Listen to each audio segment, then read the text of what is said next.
మొక్కజొన్న పంటకు కత్తెర పురుగు మహమ్మారిలా దాపురించింది. 2-3 ఏళ్లుగా ఈ పురుగు వల్ల చాలా మంది రైతులు తీవ్రంగా నష్టపోయారు. ఈ ఖరీఫ్లో వర్షాధారంగా 2 తెలుగు రాష్ట్రాల్లో మొక్కజొన్నను రైతులు సాగు చేశారు. అయితే ఈ పంటకు కత్తెర పురుగులు ఆశించే అవకాశం ఉంది. వీటి పట్ల రైతులు చాలా జాగ్రత్త వహించాలి.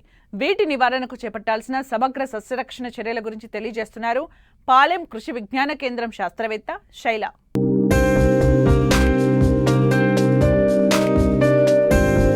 వాణిజ్య పంటల్లో మొక్కజొన్న కూడా ఒకటిగా మారింది. ఆహారంగానే కాక దాణా రూపంలోనూ, పశువులకు మేతగాను, వివిధ పరిశ్రమల్లో ముడి సరుకుగా దీని వినియోగం తప్పనిసరిగా మారడంతో ఈ పంట ప్రాధాన్యత పెరిగింది. ప్రస్తుత ఖరీఫ్లో వర్షాధారంగా తెలుగు రాష్ట్రాల్లో రైతులు అధిక విస్తీర్ణంలో మొక్కజొన్నను సాగు చేశారు.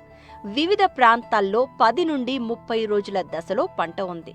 అయితే 2-3 ఏళ్లుగా తీవ్రంగా నష్టపరిచిన కత్తెర పురుగు ఈ సంవత్సరం కూడా ఆశించేందుకు అవకాశాలు ఉన్నాయి. కాబట్టి రైతులు పంట వేసిన మొదలు కోత కోసే వరకు అప్రమత్తంగా ఉండాలి.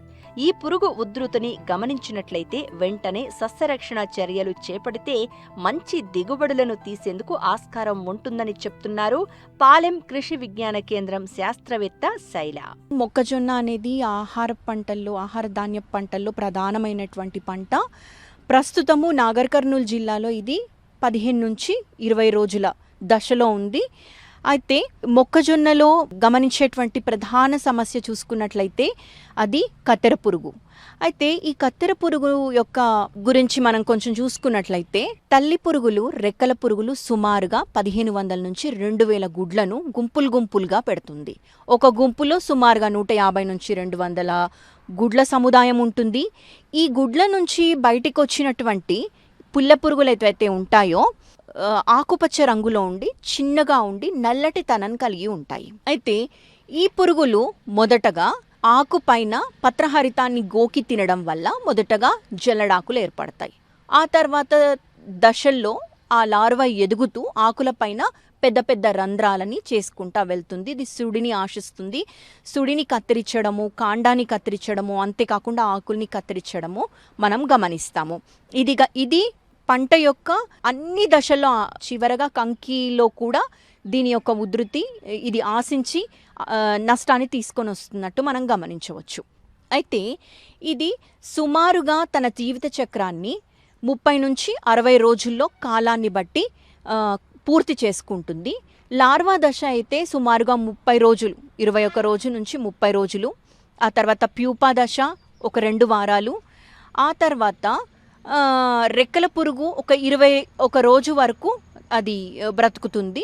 అలా సుమారుగా ఒక 60 రోజుల్లో దీని జీవిత చక్రాన్ని పూర్తి చేసుకొని పంటని ఆశిస్తూ ఉంటుంది.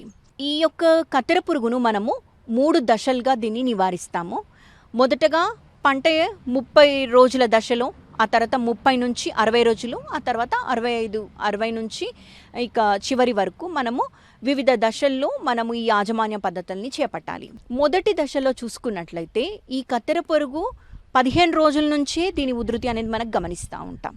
కాబట్టి ఎకరానికి మొదటగానే ఈ పురుగును గమనించగానే ఎకరానికి 5 నుంచి 10 వరకు లింగాకర్షక బుట్టలను అమర్చుకోవాలి. ఇది కేవలము ఉధృతిని గమనించుకోవడానికి. మగరెక్కర పురుగులన్నిటిని ఆకర్షించడం వల్ల మ్యాక్సిమం డ్యామేజ్ని మనము తప్పించవచ్చు.